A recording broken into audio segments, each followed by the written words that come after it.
So the first meeting with Yamaha I had was the day after 9/11 happened, because Bob Malone and Bob is the R&D person for Yamaha in the United States, and responsible for many of the great trumpets that they produce. So we had a dinner meeting, and we talked about our plan of attack, and then we started going in, and they started sending me stock horns to try, and different. Then we started changing lead pipes and getting different bells, and Bob was very meticulous, and we putting horns. So I'd be in the pit at the Pantages Theater, like playing Les Mis, and I'd have like 4 horns with lead pipes taped to them, and my colleagues are laughing at me because I'm like, because we're testing these horns out. We're trying to find, I'm using my old horn as a guinea pig. Right. Now, I liked my old horn, so they had to make something better than my old horn for me to make the switch. Right. Or I was comfortable with my old horn. Anyway, let's say that. So I wasn't really looking for anything different, but I was looking for something if something made my life a little easier. Now I sold that horn, which was a great horn. I sold that horn to this guy that works at Disneyland now, and I told him if he ever wanted to, sell it, I would buy it back from him, because it's got I played a lot of kind of famous recordings on that horn. So anyway, this the horn is working out great for me now, and but you've adjusted, your body's changed, everything's changed, you're hearing things different. And I have old mouthpieces. Like I have one of Mark Sinkowitz's first mouthpieces he ever made. He made it at Whitaker Music when he was making mouthpieces on the side and banging dents out of student instruments. He had this day gig at a music store, and he hadn't even opened his first shop yet. And so he made me this mouthpiece, which I still have. And it's pretty deep. It's like a 7C kind of. It's got a 22 drill, and I don't even know what back part's in it. That's kind of big for, what I was doing. And I played lead on Maynard's band in 1986 on that, and I was pounding out double high C's on it. I put that mouthpiece in my horn now, and my trumpet sounds like it's made of wood. It's the most dull, unvibrant, edgeless. And I go, how was I making this thing sizzle? I was hitting some good high notes on it, Sure. But I was working really hard, And so anyway, fast forward today, all this has happened, and it all happened for the better, because it's made me a smarter trumpet player for sure. I'm a smarter player, and if I get into trouble again, God forbid that I get a cyst or get my teeth knocked out, I'm not going to panic. I'm just going to know that I'll get this fixed, and I know what to do to make the adjustment to get back into playing again. And I think the important lesson in all this is that even someone like the great Wayne Bergeron has dealt Can with you say that again? It's like hearing it. The great My mother would love to hear that. Wayne Bergeron has dealt with some crap, has dealt with some real, you thought your career was over. You don't know the half of the crap I've dealt with. I can't talk about that. but yeah, no, yeah. You, not only, but you got yourself through it, but I think the important part is that the way I would say it is your karma was such that even as a young kid in on the road, or when you were having problems in Japan years ago, people had your back. When you're at Disneyland, people helped you through this. Oh, definitely. You met a lot of colleagues. Yeah, and that might not always go that way. It's someone. That's true. I mean, the music business can be very cruel.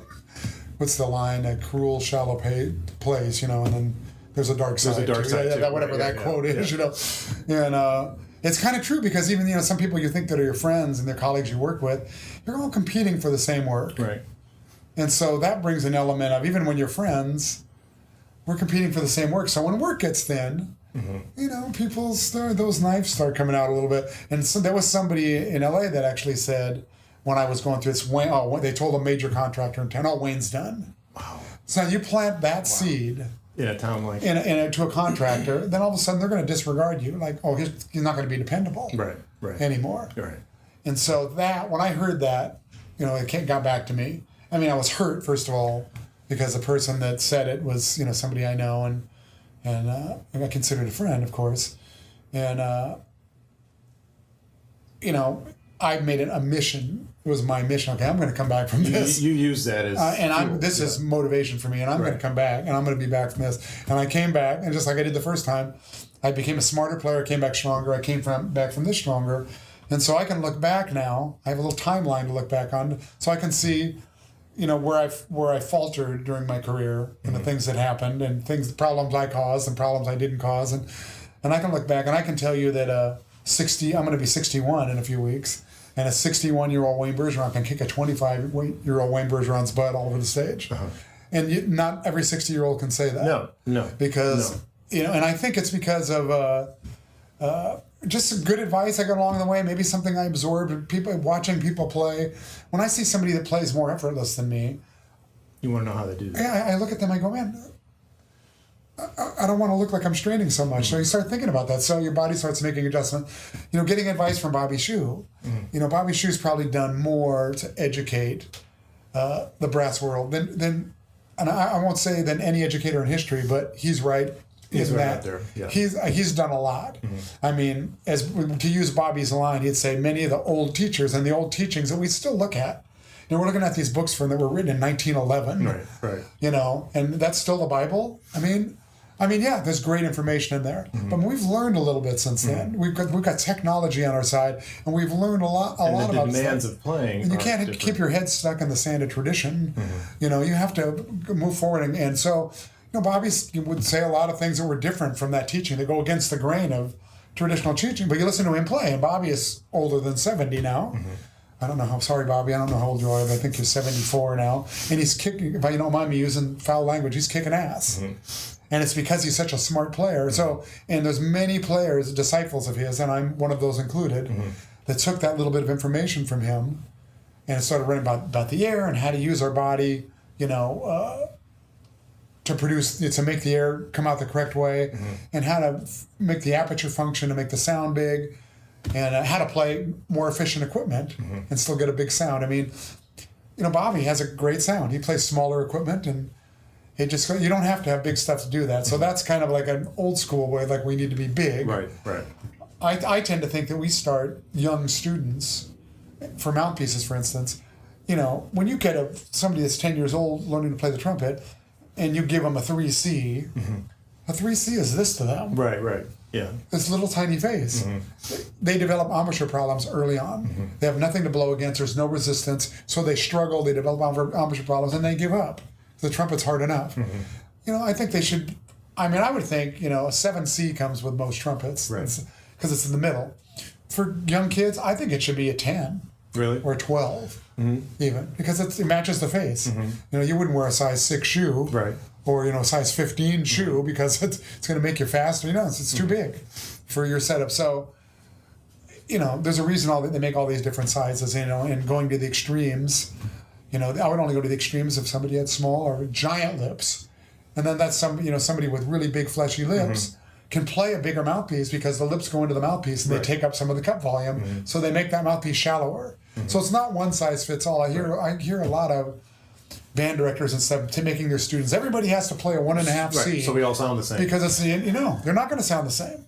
Right. And the beauty of music is everybody doesn't sound the same. Right. So uniformity, like everybody playing the exact same violin, or like drum corps tries to go for uniformity. Well, you can go for that, but if you want it to sound like a synthesizer. The beauty in music, or in a great sounding trumpet section, is this one person has a dark, fat sound, and this lead player's got a bright, brilliant sound, and maybe this person's got kind of a fuzzy sound. And that doesn't always work, but if people are... But if they play the music well, right, and everybody matches, those colors... it's like a palette of paint. Right. You can blend those colors into a lot of things. If everybody's really bright, you got 4 lead players that all play bright, they play really shallow, and then you get that kind of lead trumpet sound. You get 4 of those, it doesn't sound good. And when somebody like that plays by themselves, the sound is not good. But you can take somebody with a thin sound, and maybe they're edgy, and I don't want to use any examples, but there's players from the past and stuff that we know that had thinner lead sounds, but they were loud and they had a lot of chops. But you put a good section into them with some fat tones, and that sound up there can get supported by that, and then that person can sound pretty darn good. Right. And maybe that's the sound. Right. So I'm not against any of that, but it's all so uniformity doesn't always work. But making a young person play on something that's too big, you're going to develop problems early on. So like I said, I would recommend a 10D. Not even a C. It's too deep. Not enough compression. Give them something to blow against, so the air can hit the back of the mouthpiece and reflect back onto the lips and make the vibration happen. if it's going straight through, they're not getting that reflection. Right. They have to blow harder to make sound, and so that becomes a problem. I even feel that when I play something that's too big, and I even think that professional players, even orchestral players, and matter of fact, we were testing trumpets for Yamaha today, and I was listening to a really great trumpet player from Chicago here, Rob Parton, play, and he's a fantastic player, and he was playing his lead piece, and he was, he's got a great sound, and he was playing some orchestral stuff on his lead piece, and then he put in his biggest mouthpiece, and all of a sudden, he had a darker sound, but it was cloudy, and I told him, I go, this one's cloudier, and then we had this conversation about, I go, I've got a mouthpiece that big too, but my middle of the road mouthpiece between those has a better sound than my big one, because for me, that's where it needs to be. So a lot of times we go to the biggest thing, even as professionals. And Jens Lindemann and I have talked about this, and Al Mazzuti talks about this. And you can think of this two different ways. You can say, get the smallest mouthpiece you can get and play with a quality sound and do everything you need to do. Or that can be the biggest mouthpiece you get. And it's the same equation. It's the same. The answer is the same, just depending how you want to think about it. And I think that's where we start.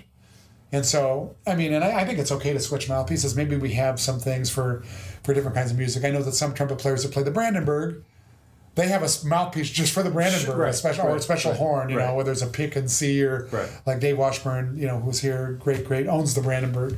Everybody else just leases it from him. He owns it. And I think he plays it on a C pick, and so not everybody does that, and but that's his thing. And he's got a mouthpiece that he plays that on, that works. So it's okay to have those things. I don't think we need bandito belts full of mouthpieces to play.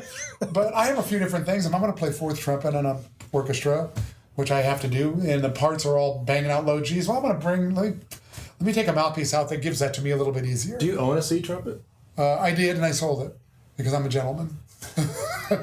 I tried playing C trumpet for a while because my colleagues were playing. And matter of fact, I did Fan of the Opera for 9 months, and I was playing second trumpet to John Lewis, who's one of the finest trumpet players in the world. John and I work together a lot, and he's and talk about somebody I've learned from. Oh my God, this guy is just. So we're doing Fan of the Opera, and he plays on C trumpet almost everything. He plays B flat great and E flat, but. So he said, why don't you play your C here, man? It's a good time for you to practice that. You'll learn the intonation. So I started playing C. And then when we get to the harder cues, I pick up my B flat. So one time, I've done this show several times on C, and but I hadn't played those harder cues. And so right before one of those cues, man, he was ready for me, and I went to put it down. He grabbed my B flat, and he pulled it away from me, and he made me play it on C. So I played the whole show on C trumpet. And you know what? I did it.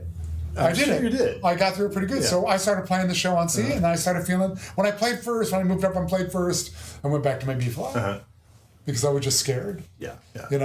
And I was practicing on it. I'd warm up on my B flat, then I'd play some Clark studies on it every day.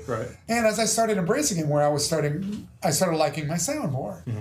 But I'd always have to play a bigger mouthpiece on it. It could sound with my lead piece. It sounds really horrible, but I would play it, and I just noticed it has a more elegant sound, a more elegant attack. And so I was embracing that, and I was starting to like it, and it records really nice.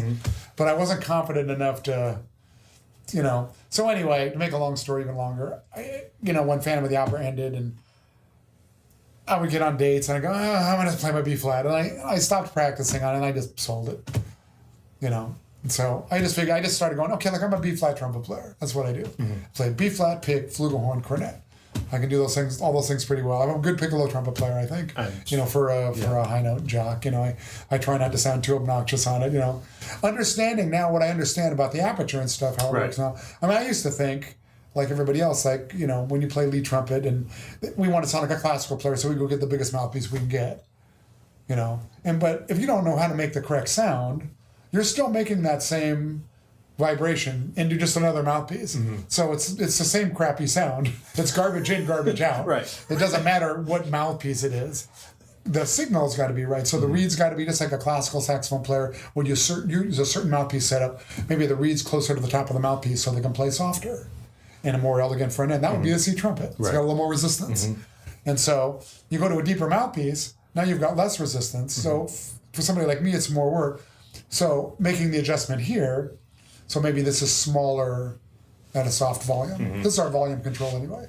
The aperture, the wider the aperture, the louder you're going to play. The smaller. And if you don't understand how that works, you can't play soft. if you're somebody that plays lead trumpet all the time and doesn't understand this has to be small, there's the players that you hear going fa when they hit the front of a note, or they have to go pa to start every note.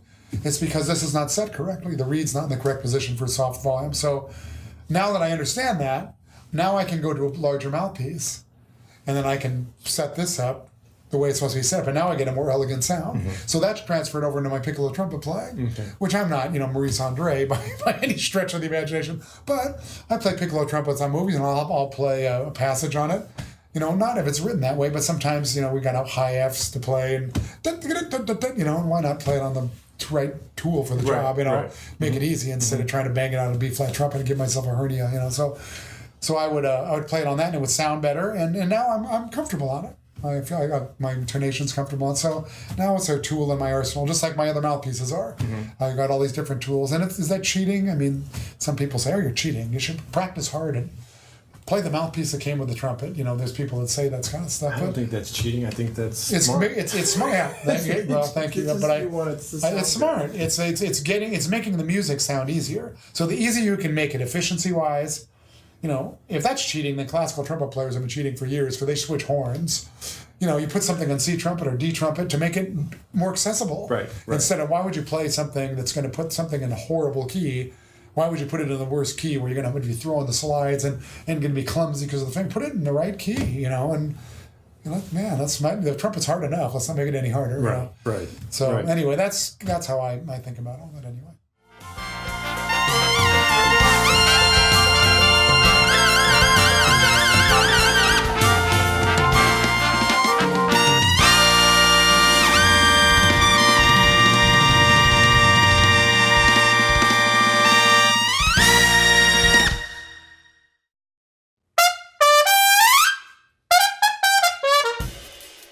Hi everybody, Wayne Bergeron here, and I want to tell you from day one, I've been using Dan Gosling's ChopSaver. I've tried everything else that's on the market, all the names that you know, as well as some of the things that are made within the industry, and I keep coming back to this. If my chops are swollen or sore, I'll put this on before I go to bed, or even they just need to be moisturized. My wife likes this stuff a lot too. I highly recommend this product for anybody, not just musicians, but anybody with chapped lips or any kind of lip problem. Quality product, and I'm proud to endorse it.